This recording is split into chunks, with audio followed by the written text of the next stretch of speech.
나의 개성은 없어지고 주위 사람하고 똑같아지는 그런 걱정? 너의 얼굴에서 고등학교 때 모습이 보이는 것 같다. 맨 처음에 시술을 받으면 좋아지는 것 같은데 다음번에 시술할 때는 좋아지긴 했지만 처음 같은 감은 좀 떨어지겠죠? 제가 시술을 결정할 때 좀 조언을 해드린다면 원장님, 리프팅 레이저 도대체 어떤 걸 받는 게 좋을까요? 효과, 효능 이런 것도 중요한데 이런 시술을 선택할 때 심리적인 부분도 되게 중요하다고 생각해요. 시술을 하는 어떤 의료진에 대한 신뢰? 그런 게 저는 가장 중요하다고 생각하거든요. 이 고객분들이 항상 두려워하는 게 있죠. 그 중에 가장 첫 번째는 다운타임을 걱정하잖아요. 붓기, 멍, 통증. 두 번째는 이물질을 삽입해야 된다. 실리프팅이라면 실이라는, 필러라면 필러를, 콜라겐 부스터라면 콜라겐 부스터를 삽입해야 되는 외부에서 이물질을 넣어야 된다라고 하는 거에 대한 막연한 두려움도 있죠. 이런 시술을 받았는데 나의 개성은 없어지고 주위 사람하고 똑같아지는 그런 걱정? 개인의 어떤 취향이 되게 중요하다고 생각해요. 본인의 만족도? 저희 병원에서 실리프팅 받으신 분이 친구랑 만났는데 너의 얼굴에서 고등학교 때 모습이 보이는 것 같다.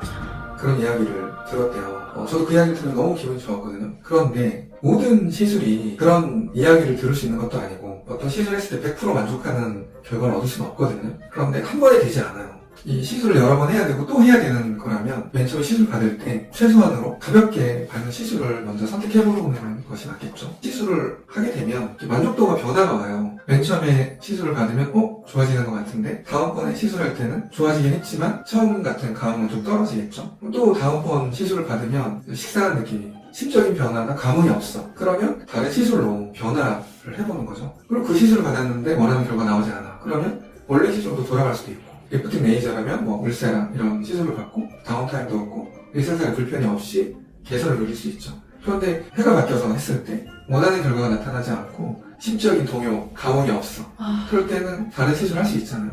물론 리프팅 레이저를 하고 나서 바로 수술을 선택하진 않잖아요. 그럴 때는 시술과 수술의 중간쯤에 있는 실리프팅 시술을 선택할 수 있을 것 같아요. 최소한의 자연스럽게 결과를 내는 어떤 시술을 끝까지 해보다가 뭔가 이렇게 식상한 느낌, 또 즉각적인, 직관적인 변화가 없다. 그러면 다른 시술로 변화를 해볼 수 있는 거죠. 미용 시술은 정답이 정해져 있는 게 아니에요. 또 본인이 생각하는 아름다움, 그런 거에 따라서 어떤 시술을 할지 결정할 수 있는 거기 때문에요. 제가 시술을 결정할 때 좀 조언을 해드린다면 본인의 성향을 파악하는 게 되게 중요한 것 같아요. 시술을 했을 때 티 안 나고 예뻐지는 그런 시술을 원하느냐, 아니면 시술을 받았는데 누가 봐도 내가 시술했다는 걸 알고 한 번에 큰 변화를 생각하는 사람이냐, 그런 걸 아는 것이 저는 가장 중요한 거라 생각해요. 미용 시술은 목적지를 향해서 가는 여정이라고 좀 생각하시면 훨씬 좋을 것 같고, 그 여정을 좀 느긋하게 편안한 마음으로 즐기면 좋겠죠. 모든 이런 시술이, 이런 과정이 시술 아니면 수술 이렇게 양분화되어 있는 건 아니에요. 시술과